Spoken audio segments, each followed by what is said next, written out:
Welcome into Discern. Today is Wednesday, December 15th. I'm Ross and joined once again by my friend Mark Turman, filling in for Jim. Hello, Mark. Hey, Ross. How are you doing today?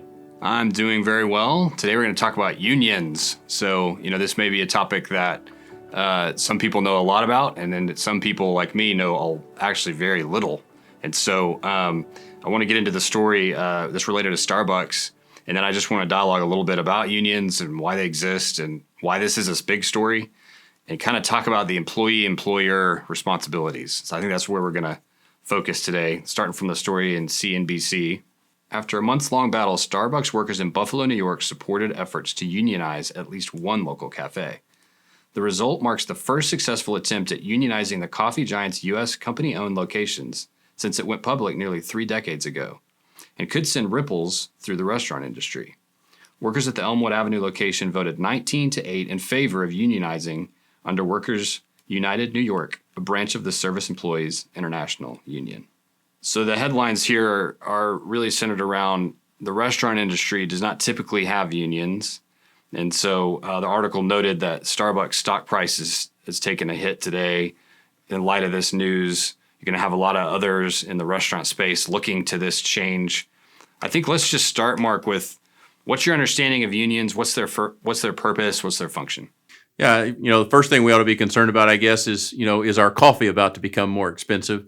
All of us, traffic in Starbucks on a regular basis. But beyond that, I think unions are primarily a reality of the Industrial Revolution. When our country was young and primarily agricultural, you really didn't see the presence of unions. But as things developed and as we became much more industrial, as factories began to be built, whether that was for cars or for other things, what began to happen was there were some pretty oppressive working conditions where the employees had almost no authority and no room to speak about the conditions that they were being required to work in, how much they were being paid, or in many cases, how little they were being paid.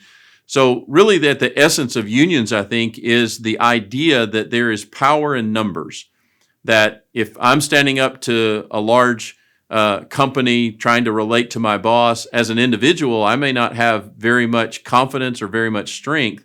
But if I do that in conjunction with my fellow workers, then our voice becomes more significant because the company is absolutely relying upon its employees to be successful. And so it's really an illustration of the power of unity and of collective voice. I think that's where unions come from. Yeah, we were talking before. I think what I have in my head of unions is the employee looking out for their best interest, but it's not a fair or a fully complete definition. I mean, there's a concept of looking out for the whole, right, and looking out for one another. And you mentioned a story, a related story with what's going on at Google. Can you step us through that? Yeah, a few months ago, I came across this story where there is a movement inside of Google among some of its employees to unionize as well. And again, we haven't seen that within the tech industry to any large extent. But what really caught me about this story at Google was that the employees were not trying to come together in a union to strengthen their voice, particularly for themselves. Oftentimes, when unions form, it's because that group of people are looking to make things more equitable. They're looking for better wages. They're looking for better working conditions. They're looking for different structures of their schedules. But within this Google story, the employees inside of Google were attempting to come together because they didn't feel like the company was being true to its stated public values.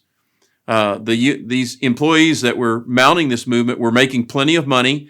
They didn't want to change their hours or their work week, or they weren't asking for different benefits.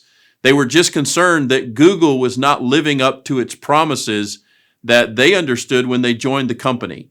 And so they were attempting to come together to hold management and to hold the board of directors accountable to that. Don't know where that movement is today, but it's an interesting spin about how there is this ongoing desire within all of us that there be justice. And I think it's a good thing when we start thinking about not just justice for me, but what is good and healthy and right for all of us.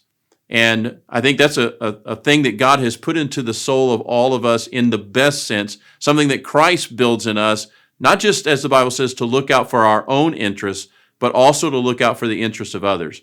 That's right at the heart of what Jesus was all about. Yeah, and I could see, this seeking of justice is clearly inherent in us. I have 3 boys. Every day, they're looking for justice. They aren't always looking for it to be enacted on them, but they're definitely very easily able to identify cases where things aren't fair. And I think you see it at that early age, and it's a great instructional opportunity. But certainly, as you mature and enter into society, this concept of looking out for others and seeking that what's best for others at a large scale is a big part of what's going on here. I want to talk to kind of put this into our biblical lens. Let's talk about what the Bible says for employers and what's their responsibility, and also what's your responsibility as an employee in a company. Right. Yeah. We all tend to have definitions of fairness that we create for ourselves, right? And we think that that's the way it ought to be. But that's a learning process, as you said. But I think the Bible speaks a lot about the relationship between how we approach our work and how we, if we have the opportunity, how we lead at work. And I think it comes back to a fundamental question of stewardship. If you're an owner or you're an employer, that you are to see that opportunity as a responsibility before God, and that you're to lead that company or to manage that team in a way that is honoring to God and that is under His leadership, and that you understand you're accountable for that.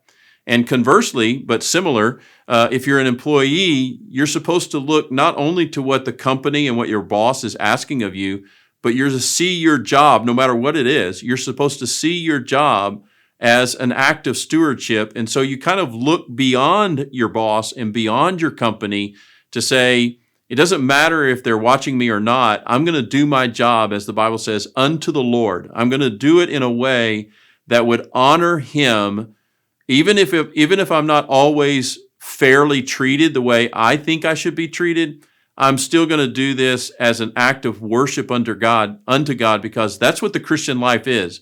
Our work life, our family life, our church life, every part of our life is intended to be lived unto God. That there is no such thing as our spiritual life on one hand and our secular life on the other. It's all one life, lived for the glory and honor of God. And even if our conditions are not perfect, and most of the time they're not perfect, but we're still going to live our life as an act of worship to God. I think what the Bible talks about in Romans chapter 12, when it says to be a living sacrifice unto God.